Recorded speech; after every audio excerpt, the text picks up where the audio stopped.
નમસ્કાર બાલ મિત્રો, યુટ્યુબ ચેનલમાં આપનું હાર્દિક સ્વાગત છે.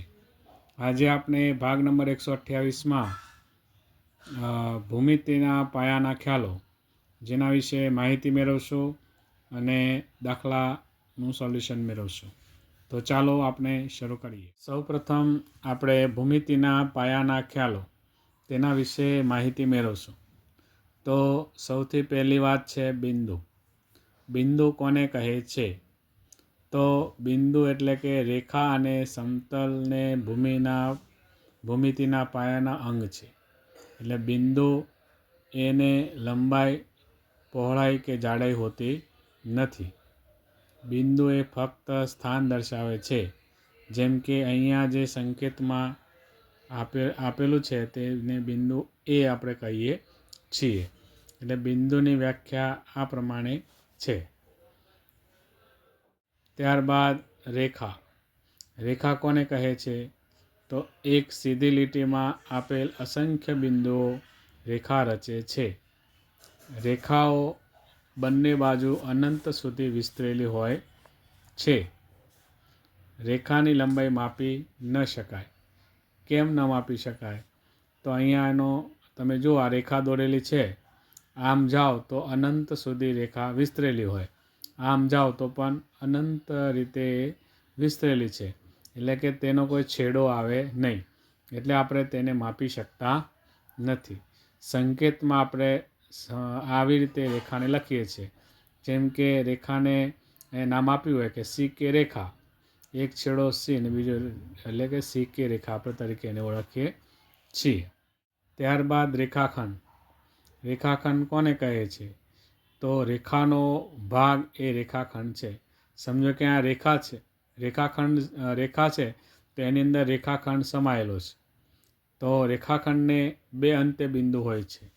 રેખા અને રેખાખંડમાં ફરક એટલો છે કે રેખાખંડને આપણે માપી શકીએ છીએ, રેખાને આપણે માપી શકતા નથી. રેખાખંડને ચોક્કસ લંબાઈ હોય છે. દાખલા તરીકે એ બી રેખાખંડ, તો આ છેડેથી આ છેડા સુધી એને આપણે માપી શકીએ. એ બી 5 સેન્ટીમીટરનો પણ હોઈ શકે, 2 સેન્ટીમીટરનો પણ હોઈ શકે. એટલે કે ચોક્કસ એની લંબાઈ હોય તે પ્રમાણે આપણે રેખાખંડ દોરી શકાય છે. એને સંકેતમાં આવી રીતે લખાય છે. ત્યારબાદ કિરણ. કિરણ કોને કહે છે? તો કિરણ એ રેખાનો એવો ભાગ છે કે જેને એક ઉદ્ભવ બિંદુ અને બીજી તરફ અનંત સુધી વિસ્તરેલી હોય છે.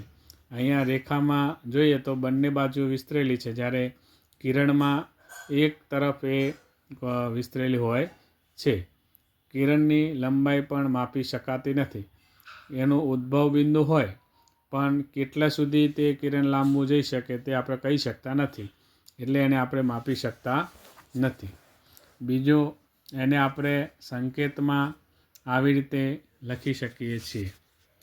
આને કિરણનું નિશાન કે સિક્કે કિરણ, તો આને કિરણ આપણે કહીએ છીએ. આ સમતલ, જેના પર રેખાઓ બંધ બેસતી આવેલી હોય એવી સપાટી એટલે સમતલીય સપાટી તરીકે ઓળખાય છે. બિંદુ, રેખા અને સમતલ અવ્યાખ્યાયિત પદ છે. એટલે આ આપણે આટલી વસ્તુ જે છે તે ભૂમિતિના પાયાના ખ્યાલમાં ધ્યાન રાખીશું. ત્યારબાદ ખૂણાની સમજ મેળવીએ. તો ખૂણો કોને કહેવાય છે? તો એક ઉદ્ભવ બિંદુ એમાંથી નીકળતા હોય તેવા બે કિરણો એ બી અને એસી. આ ઉદ્ભવ બિંદુ છે, એમાંથી એક કિરણ અહીંયા જાય, બીજું આ સાઈડ જાય. એટલે કે બે કિરણો જે છે તેમાં એ બી કિરણ અને એસી કિરણ, અને એનાથી જે ખૂણો રચાય છે એને આપણે બી એ સી અથવા તો સી એ બી પણ તરીકે ઓળખીએ છીએ. ખૂણાને દર્શાવવા માટે આ પ્રકારનું ચિહ્ન હોય છે. એ બી અને એસી ખૂણાની બાજુઓ છે. આ એક બાજુ અને આ બીજી બાજુ. ઉદ્ભવ બિંદુ એ ખૂણાનું શિરોબિંદુ છે. આને આપણે શિરોબિંદુ કહીએ છીએ. કોઈપણ ખૂણાનું માપ કોણમાપકની મદદથી માપી શકાય છે. આપણે ખૂણો માપવો હોય તો આ પ્રકારનું કોણ માપક આપણે હોય છે અને કોણ માપક આપણે કહીએ છીએ. તેમાં 0 થી 90 એ આ રીતે અંક આપેલા હોય છે 180 સુધી, અને અહીંયાથી પણ આપણે જોઈએ તો 0 થી 180 સુધી માપ હોય છે. તો આપણે આની મદદથી ખૂણા આપણે શોધી શકીએ છીએ. કોણ માપક વડે 0 અંશથી 180 સુધીના ખૂણાનું માપ જાણી શકાય છે. અહીંયા આપણે ચિત્રમાં કોણ માપક આપેલું જ છે, એમાં 180 સુધીના અંક છે, એટલે 180 અંશ સુધીનો ખૂણો આપણે શોધી શકીએ છીએ. માપની દ્રષ્ટિએ ખૂણાઓના 3 પ્રકાર છે, જે આપણે આગળ જોઈશું, જેમ કે કાટકોણ, લઘુકોણ, કાટકોણ અને ગુરુકોણ. ખૂણાના 3 પ્રકાર છે. તો લઘુકોણ, જે ખૂણાનું માપ 0 થી 90ની વચ્ચે આવતું હોય તે ખૂણો આપણે લઘુકોણ તરીકે ઓળખીએ છીએ. જેમ કે 0 અંશ, 15, 20, 25, 30, 35, 89 સુધીના ખૂણાને આપણે લઘુકોણ કહીએ છીએ.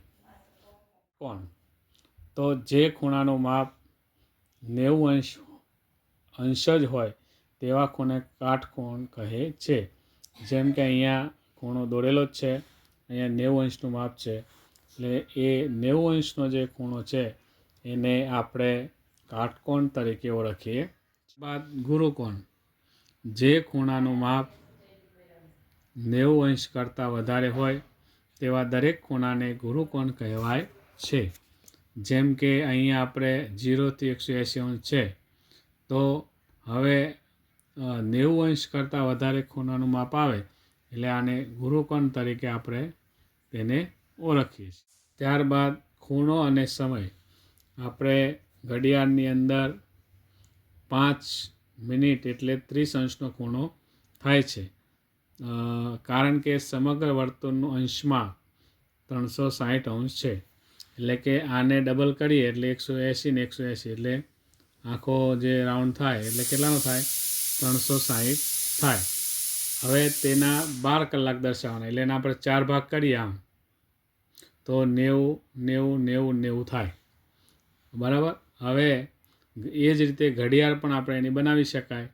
તો ઘડિયાળ પ્રમાણે આપણે જોઈએ તો 90 આપણે જોઈએ અહીંયા તો કે 0 થી 90, તો એની વચ્ચે આપણે જોઈએ ઘડિયાળમાં તો 3 અંક આવે. સમજો કે 1, 2 ને 3, એટલે એને 90 અંશને જે છે, ચારે ખૂણા 90ના છે, તો 3 વિભાજન કરો તો 30, 30, 30નો એ ખૂણો થશે. તો આપણે એને કુલ 360ને આપણે 12 વડે ભાગીએ તો પણ આપણને એનું માપ મળે. એટલે કે 30 અંશનું માપ થાય. 12, 13, 36.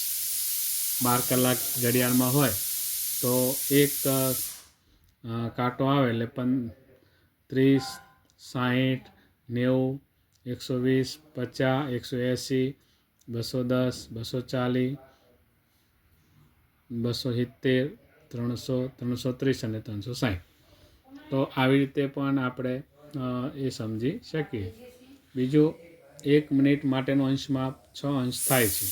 કેવી રીતે? તો કે સમજો કે 12 અને 1 એની વચ્ચે 5 લીટા હોય અને એક અંક એટલે આપણે 30 અંશ સમજીએ, તો 30ને 5 વડે ભાગીએ તો 6 થાય. 6 પંચું 30, એટલે એનું અંશ માપ કેટલું થાય? 6 અંશ થાય. 2 કાંટા વચ્ચે 15 મિનિટનો સમયગાળો હોય તો 90 અંશનો ખૂણો બને છે. એટલે કે 15 મિનિટનો ગાળો આવે એટલે 90 અંશનો ખૂણો બને. 5, 10, 15, તો આ કાટખૂણો થયો. પાછું 5, 10, 15, પાછો કાટખૂણો થયો. 5, 10, 15, પાછો કાટખૂણો થયો. 5, 10, 15, પાછો કાટખૂણો થયો. તો આવી રીતે કાટખૂણો બને. 15 મિનિટ થાય એટલે કાટખૂણો રચાય. ઘડિયાળમાં 5 વાગે એટલે કેટલા અંશનો ખૂણો બને? દાખલા તરીકે અહીંયા ઘડિયાળમાં 5 વાગ્યા હોય તો એ વખતે કયો ખૂણો બને? તો તે વખતે જોઈએ તો 5નો કાંટો જે છે એ અહીંયા હોય અને કલાક કાંટો અહીંયા હોય ને મિનિટ કાંટો અહીંયા હોય, તો આવી રીતનો ખૂણો બને. તો આપણે જોઈએ તો એ ગુરુકોણ થાય, એટલે કે 90 અંશ કરતાં મોટો. અને આ મિનિટ પ્રમાણે પણ આપણે જોઈએ તો એક અંક એટલે 30 અંશનો ખૂણો, એટલે અહીંયા 90 થશે, પછી અહીંયા 150 એટલે 120 150 એટલે 30 ને 30 60, 90 ને 60 એટલે 150 થાય. તો આપણે કેટલા અંશનો ખૂણો બનશે 5 વાગે, એટલે તો કે 150 અંશનો ખૂણો બનશે. અને આમ જોઈએ તો સમય પ્રમાણે સૂત્ર મૂકીને પણ ગણી શકાય કે કુલ સમય ગુણ્યા 1, તો મિનિટનો ખૂણો, તો કુલ સમય કેટલો છે કે 25 મિનિટ, અને મિનિટ માટેનો ખૂણો એટલે ગુણ્યા 6 કરો તમે, તો 1 માટે 25 × 150, બરાબર. એટલે અહીંયા પણ 5 વાગે બનતા ખૂણાનો 150 થાય. ત્યારબાદ ત્રિકોણ વિશેની વાત કરીએ તો જે બંધ આકૃતિના 3 ખૂણા હોય તેને ત્રિકોણ કહે છે. એનો સંકેત આ પ્રમાણે હોય છે, તે આપણે બધા જાણીએ છીએ. ત્રિકોણ એ 3 બાજુઓવાળો ત્રિકોણ છે. 1 બાજુ, 2 બાજુ ને 3 બાજુ. ત્રિકોણને 3 બાજુ અને 3 ખૂણા, એટલે કે એમ કુલ 6 અંગ હોય છે. 3 બાજુ અને 3 ખૂણા, એમ આપણે આગળ પણ આવશે કે ત્રિકોણના 3 ખૂણાના નામ આપો તે આપણે પણ આપી શકીએ. કાટકોણ ત્રિકોણ, લઘુકોણ ત્રિકોણ અને ગુરુકોણ ત્રિકોણ. અને 3 બાજુઓ કઈ, તો કે સમબાજુ, વિષમબાજુ અને સમદ્વિબાજુ. એમ 3 બાજુ પરથી ખૂણાના નામ ત્રિકોણના નામ છે, અને 3 ખૂણા પરથી ત્રિકોણના નામ થાય. એટલે કુલ 6 અંગ ત્રિકોણના હોય છે. ત્રિકોણના 3 ખૂણાનો માપનો સરવાળો 180 અંશ થાય છે. અને ખૂણાઓના માપના આધારે આપણે ત્રિકોણના પણ પ્રકાર પડે છે. તો કેવા કેવા પ્રકાર પડે છે ચાલો આપણે જોઈએ. પ્રથમ કાટકોણ ત્રિકોણ.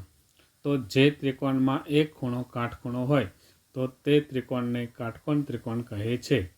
હવે કાટકોણ ત્રિકોણનું માપ 90 અંશ હોય છે. હવે સમજો કે કાટકોણ ત્રિકોણ કેવો હોય, તો આપણને ખબર છે કાટખૂણો આ રીતનો હોય, બરાબર. એટલે એનો એક ખૂણો કાટખૂણો હોય તો બાકીના 2 ખૂણા કયા થાય, લઘુકોણ થાય. આ લઘુકોણ 45 45 થાય, 90 45 45 90 એટલે 180 થઈ ગયો. એટલે જે ખૂણાનો એક ખૂણો કાટખૂણો હોય આવો જે ત્રિકોણ હોય ને એને કાટકોણ ત્રિકોણ તરીકે ઓળખીએ છીએ. ત્યારબાદ લઘુકોણ ત્રિકોણ. તો જે ત્રિકોણના 3 ખૂણાના ખૂણા હોય તે લઘુકોણ હોય તેવા ત્રિકોણને લઘુકોણ ત્રિકોણ કહે છે.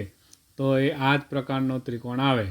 તમે આમાં જુઓ તો 3 ખૂણા કેવા હોય, તો કે લઘુકોણ છે. જો આ પણ લઘુકોણ, આ પણ લઘુકોણ, આ પણ લઘુકોણ. તો આવો જે ત્રિકોણ છે એને લઘુકોણ ત્રિકોણ તરીકે ઓળખીએ છીએ. ત્યારબાદ ગુરુકોણ ત્રિકોણ. તો જે ત્રિકોણનો એક ખૂણો ગુરુકોણ હોય તે ત્રિકોણને ગુરુકોણ ત્રિકોણ કહેવાય. પહેલાં આપણે કાટકોણ જોયો, પછી લઘુકોણ જોયો. હવે ગુરુકોણ એટલે જેનો એક ખૂણો ગુરુ હોય. આવી રીતે જે હોય ગુરુકોણ, તો એને આપણે શું કહીએ છીએ ભાઈ, તો કે ગુરુકોણ ત્રિકોણ તરીકે ઓળખીએ છીએ. જે ખૂણાનું માપ 90 અંશથી 180 અંશ વચ્ચે હોય. સમજો કે અહીંયા જે ખૂણો છે, અહીંયાથી લઈને તમે જેટલા પણ દોડો તો જે ટૂંકમાં 90 કરતાં વધારે માપનો જે ત્રિકોણ રચાય એક ખૂણો, તો એને આપણે ગુરુકોણ ત્રિકોણ કહે છે. કોઈપણ ત્રિકોણમાં ઓછામાં ઓછા 2 લઘુકોણ હોય છે. એટલે સમજો કે એક ખૂણો ગુરુકોણ હોય તો બાકીના 2 કેવા થાય, લઘુકોણ જ થાય. આ એ ગુરુકોણ ત્રિકોણનો નિયમ છે. ત્યારબાદ આપણે જોઈએ તો સમબાજુ ત્રિકોણ. જેમ આપણે ખૂણા પરથી ત્રિકોણના માપ નામ, એવી રીતે એની બાજુના આધારે પણ નામ આપવામાં આવ્યા છે. જેમ કે જે ત્રિકોણમાં 3 બાજુ સરખી હોય એને સમબાજુ ત્રિકોણ કહેવાય છે. સમજો કે તેની 3 બાજુ સરખી હોય, 5 સેમી 5 સેમી ને 5 સેમી, તો એવા ત્રિકોણ હોય એને આપણે સમબાજુ ત્રિકોણ કહેવાય છે. આ ત્રિકોણમાં 3 ખૂણાના માપ સરખા, અર્થાત તો દરેક ખૂણો 60 અંશના જે હોય છે. કારણ કે સરખા હોય તો 180 ને 3 વડે ભાગો તો કેટલા થાય, 60 60 60. એટલે એવા જે માપના ત્રિકોણ હોય એને આપણે શું કહીએ છીએ, તો કે લઘુકોણ ત્રિકોણ કહીએ છીએ. સમબાજુ ત્રિકોણ કહીએ છીએ। સમદ્વિબાજુ ત્રિકોણ, જે ત્રિકોણમાં બે બાજુ સરખી હોય તેને સમદ્વિબાજુ ત્રિકોણ કહે છે. સમબાજુમાં ત્રણેય બાજુ સરખી હોય, સમદ્વિબાજુમાં બે બાજુ સરખી હોય અને એક બાજુ અલગ હોય તો એવા ત્રિકોણને સમદ્વિબાજુ ત્રિકોણ કહીએ છીએ. ત્યારબાદ વિષમ બાજુ ત્રિકોણ, જે ત્રિકોણની ત્રણેય બાજુઓ સરખી ન હોય તે ત્રિકોણને વિષમ બાજુ ત્રિકોણ કહેવાય. એટલે કે દરેક બાજુના માપ અલગ હોય, એકનું 4 સેમી, બીજાનું 3 સેમી, ત્રીજાનું 5 સેમી, ત્રણેય બાજુ સરખી હોય અને આવા પ્રકારનો જે ત્રિકોણ હોય તેને વિષમ બાજુ ત્રિકોણ કહેવાય છે. દાખલા તરીકે અહીંયા એક ખૂણાનું માપ 62 છે, બીજાનું 88 છે, તો ત્રીજા ખૂણાનું માપ કેટલું? તો આપણને ખબર છે કે ત્રણેય ખૂણાનું માપ 180 હોય તો 380 બરાબર પ્રથમ ખૂણાનું આપેલું છે, બીજા ખૂણાનું આપેલું છે, ત્રીજા ખૂણાનું માપ આપણે શોધવાનું છે. તો અહીંયા 180 પછી પહેલાં બીજાનો સરવાળો અને ત્રીજો આપણે શોધવાનો છે. તો પહેલાં બીજાના સરવાળા જે થાય તે 180માંથી બાદ કરો તો ત્રીજા ખૂણાનું માપ મળે એટલે કે 30° થાય અને ત્રણેયનો સરવાળો કરો તો 180 થવો જોઈએ. તો 88 ને 2 90 ને 6 150 ને 30 180 થઈ ગયા. તો આવી રીતે આપણે જે વિષમ બાજુ ત્રિકોણ એ આપણે ઓળખી શકીએ છીએ. ત્યારબાદ વર્તુળ. વર્તુળ કોને કહે છે?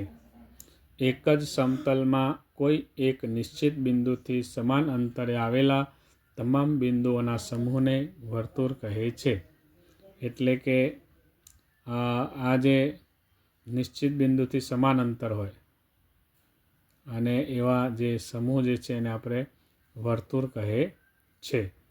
વર્તુળમાં વિવિધ ભાગો છે, જેમ કે આ વચ્ચે જે છે એને આપણે કેન્દ્ર કહીએ છીએ, બરાબર. વર્તુળ નિશ્ચિત બિંદુને વર્તુળનું કેન્દ્ર કહે છે. બીજું ત્રિજ્યા, જે રેખાખંડનો એક છેડો જે કહેવાય કે વર્તુળનું કેન્દ્ર હોય અને બીજો છેડા ઉપર વર્તુળ બિંદુ જે છે તે વર્તુળ પર આવેલું હોય તેવા વર્તુળને ની ત્રિજ્યા કહે છે. એટલે કે એક બિંદુ અહીંયા છે અને એક બીજું અહીંયા છે, તો આ બંને વચ્ચેનો જે ભાગ છે એને આપણે ત્રિજ્યા તરીકે ઓળખીએ છીએ. આમાં ત્રિજ્યા જોઈએ તો OC, OA, OB આ ત્રિજ્યાઓ થાય, બરાબર. એટલે આને ત્રિજ્યા કહીએ છીએ. ત્યારબાદ આકૃતિમાં કેટલી ત્રિજ્યા છે? તો 1, 2 અને 3 ત્રિજ્યાઓ આપેલી છે અને ત્રિજ્યાના માપ કેવા છે? તો કે સરખા, કારણ કે નિશ્ચિત ચોક્કસ અંતરે એ આવેલા હોય છે અને અહીંથી કેન્દ્રથી બિંદુ સુધીનું માપ એ બધાનું સરખું થાય છે. ત્યારબાદ વર્તુળની જીવા. જીવા કોને કહેવાય છે? તો કે જે રેખાખંડના બંને અંત્ય બિંદુઓ વર્તુળમાં આવેલા વર્તુળ ઉપર આવેલા હોય તેવા જે રેખાખંડને વર્તુળની જીવા કહે છે. દાખલા તરીકે અહીંયા વર્તુળ છે, એમાં બે બિંદુ અહીંયા આવેલા છે, આ રેખાખંડ છે, તો એને આપણે શું કહીશું? જીવા. આ વર્તુળની જીવા કઈ આકૃતિમાં જોઈએ તો E ને D અથવા તો DE એમ બોલાય, ED પણ બોલાય, એ વર્તુળની જીવા છે. પછી બીજું AC ને પણ આપણે જીવા કહી શકાય. આમ જોઈએ તો AC જે છે એ વ્યાસ પણ કહેવાય. સૌથી મોટી જીવાને આપણે વ્યાસ તરીકે ઓળખીએ છીએ. એટલે ED જેમ જીવા છે તેમ ACને પણ આપણે જીવા કહી શકીએ, પણ મોટામાં મોટી જીવા, અને મોટામાં મોટી જીવા એટલે વ્યાસ. આમ દરેક જીવાના માપ અલગ અલગ હોય છે, એટલે અને આવી અનંત જીવાઓ મળે. સમજો કે અહીંયા EDનું માપ અલગ હશે, એનાથી નાની જીવા કહો તો એ અલગ હોય, અહીંયાથી અહીંયા હોય તો એનું અલગ હોય, આનું અલગ હોય. એવી અસંખ્ય જીવાઓ તમે દોરી શકો છો, પણ એના માપ કેવા હોય? તો કે દરેકના માપ અલગ અલગ હોય છે. વ્યાસ. વર્તુળનો વ્યાસ કોને કહેવાય? તો હમણાં આપણે કીધું કે સૌથી મોટી જીવા તે વ્યાસ છે, તો AC. વર્તુળમાં કેન્દ્રમાંથી એને બધી પસાર જે થાય છે તેને વર્તુળનો વ્યાસ કહે છે, બરાબર. જે જીવા વર્તુળના કેન્દ્રમાંથી પસાર થાય, આ બધી જીવા છે તે કેન્દ્રમાંથી પસાર થતી નથી. પણ વ્યાસની વ્યાખ્યા શું છે? તો કે જે રેખા જે કહેવાય રેખા એ કેન્દ્રમાંથી પસાર થાય, જે જીવા વર્તુળના કેન્દ્રમાંથી પસાર થાય તેને આપણે વ્યાસ તરીકે કહીએ છીએ. આકૃતિની અંદર એસી જે છે તે વ્યાસ છે. એક જ વર્તુળ માટે દરેક વ્યાસના માપ સરખા હોય છે અને વ્યાસની સંખ્યા પણ અસંખ્ય હોય છે, પણ એની એક વાત છે કે વ્યાસના માપ સરખા હોય. વ્યાસ જે છે એ ત્રિજ્યાથી ડબલ હોય, એટલે કે બમણા હોય, અને વ્યાસ એ ત્રિજ્યાનો બમણો હોય અને ત્રિજ્યા વ્યાસની અડધી હોય. એટલે અડધું માપ એ ત્રિજ્યા અને આખું માપ એ વ્યાસ. વર્તુળના સમાન બે ભાગ કરીએ તો વ્યાસ થાય, એટલે અર્ધ વર્તુળ એને કહેવાય. અહીંયાથી બે ભાગ કરો એટલે અડધું વર્તુળ થઈ જાય, અને અર્ધ વર્તુળ એ વ્યાસ અને અર્ધ પરિઘથી જોડાઈને આકૃતિ બને છે, જોડાયેલી બને છે. એટલે આવી રીતે વર્તુળની જે વાત છે તે આપણે ભૂમિતિના પાયાના ખ્યાલોની વાત કરી. હવે આપણે આગળના ભાગમાં તેના દાખલા જે છે તેનું આપણે થોડો મહાવરાનો અભ્યાસ કરીશું. નમસ્કાર. વિડીયો ગમ્યો હોય તો લાઈક કરજો, સબસ્ક્રાઈબ કરજો અને નિયમિત રીતે જોતા રહેજો.